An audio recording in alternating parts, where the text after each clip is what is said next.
Welcome back. Let's do some more homiletical thinking. Well, obviously this discourse begins with a series of conditionals. If, because if. Look at verse 1. Im, if what? Tzafan, if you store up or stow away. I think here the idea is just as I didn't immediately use everything I learned in seminary, I stowed it away and maintained it so that it was there when there was a death in our church family and I could draw on that training and put it to use. Or when the dark and dry season came, the resources were there to draw on and to trust the Spirit of God to use, to refresh and to brighten up that dark period. The concept of oznaim, the ears. In the Hebrew Bible, ears are associated with a conscious act of hearing, but the semantic range of to hear and to listen includes the idea of to obey. I think it does in English as well. I mean, what's the meaning of a frustrated parent's question, why didn't you listen to me? It's another way of saying, you disobeyed, or you ignored my instructions. The concept of lev, heart. In Hebrew thought, the heart's not so much a metaphor for emotions as it is in English. I'm not saying it never has an emotional nuance, especially with reference to courage. But English readers need to check out usage like we find in Deuteronomy 29:3, that we would have a heart lada'at, to know, eyes to see, ears to hear. Well, there's no contest. We know ears hear and eyes see, but most English readers don't think that hearts know, but you get the idea. Verse 3, ki'im, because if. So, what's the implication of the imagery here of tikra? You call out. Titein kolcha, to raise your voice. Ideas, nuances anyway, of personal initiative. Maybe a sense of urgency. In verse 4, another im, if. Im tavakshena, if you seek. Tachapsana, if you search, track down, hunt down. I mean, nothing passive here, eh? And what do you make of the imagery of mining for precious metal and hidden treasure? I mean, whether hidden treasure as in lost or buried. Does it speak to high value on the one hand and extraordinary diligence on the other? An ancient example of the implied dynamics, I think, is found in Job 28, verses 9 through 11. Man puts his hand to the flinty rock and overturns mountains by the roots. He cuts out channels in the rocks. His eye sees every precious thing. He dams up the streams so that they don't trickle. And the thing that's hidden, he brings out to light. Almost imagery here of California gold rush, or more recent undersea treasure hunts for sunken treasure. But pay close attention to this. In verse 1, the sage isn't talking about subjective hypothesizing. No. There are intended parameters, namely the particular sayings and commandments. I mean, this is not free association brainstorming. Verse 5. As. So, if you seek out wisdom in this way, what's the result? You find God. Wow. In the first discourse, 1:7, the fear of the Lord is said to be the beginning of wisdom. But here we're told that the fear of the Lord is the objective of wisdom. Remember the intimate relational concept of knowing, yada, in Hebrew. this is not earning an A on a theology trivia quiz. It's much more than knowing about God. In the next discourse, chapter 3, the child, disciple, is exhorted to trust Yahweh with all your lave, your mind, your will, in all your ways, that is in every aspect of your life. Personal, interpersonal, emotional, intellectual, professional, recreational, avocational, financial, in every aspect of your life and being. Da'ehu, know him.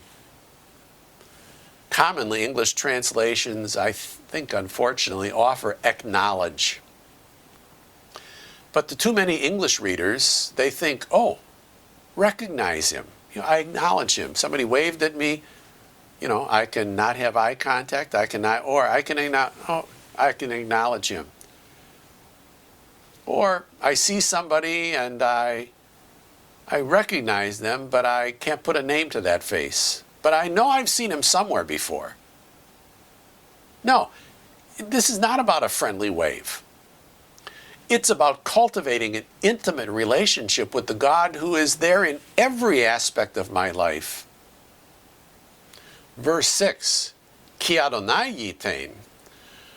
Verse 5 discusses the results of this approach. Now, the key here introduces the reason clause. It's because the Lord gives wisdom. From his mouth come knowledge and understanding. In fact, Yahweh has a warehouse bursting with wisdom. Verse 7. And is a shield. For whom? For those who are yashar, upright, honest. Those who walk in tom, moral goodness, blamelessness. Verse 9, another Oz. More discussion of outcomes. Tabin. You will understand, intellectually, morally, what is tzedek, righteous, and mishpat, just, and mesharim, fair, and what's a good path. The reason?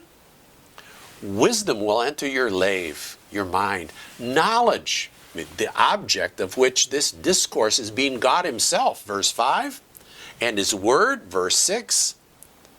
Knowledge will be pleasant to your very being. Mazima, discretion will guard. Tuvuna, understanding will watch over you.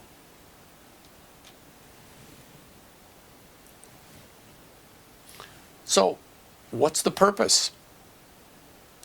Verse 12. Lahatzilka, to deliver you from the, watch the parallelism now, the way of evil. Parallel, the man who speaks perverseness, or those who abandon upright paths to walk roads of darkness. You see the comparison, the parallelism here. Verse 16, Lahatzilka, to deliver you from Zara, from the strange, and Nokriya, foreign. What's that about? Zara and Nokriya are used in parallel. And whatever this is about is defined in the next verse as one who forsakes the companion of her youth, forgets the covenant with God. And I think you need to check out very similar usage in Malachi 2, verses 14 and 15. So, do the descriptions in verse 17 make it more likely or less likely that foreign citizenship or ethnicity is at issue? I think much less likely. So it's not her ethnicity or her citizenship that makes her strange and foreign. It's her choices. It's her behavior. And what are the significance of the two categories? 12 through 15 and 16 through 19. Does the first speak mainly to the philosophical and ethical domain, while the second speaks primarily to the sensual and the moral domain? Verse 20, Lima'an, for the sake of, so that. Here's the grand finale. What's the bottom line? So that you will walk in the way of tovim, good people, and keep to the paths of tzaddikim, righteous ones. Verses 21, 22 reflect the covenant blessings and cursings that we learned of back in Deuteronomy 27 and 28. So, that's what the text says. What does the text mean? The illocutionary act. Well, I like Herman's insight once again. What does this mean? What's the big idea? What's the text say about God? What's the text say about humanity? What's the text say about God's mission? Does it say anything about the Messiah? I raise these general questions when I'm wrestling with what does the text mean, but I want to urge you to resist the temptation, strong as it might be, to find Jesus in every verse in every chapter, and if not, then the temptation to put him there anyway. So, how does antecedent revelation inform the author and the text? So now I want to develop an exegetical outline from my clause map and then go to the bridge pier that's on my side of the gap. We'll get back to that next time. See you in a bit.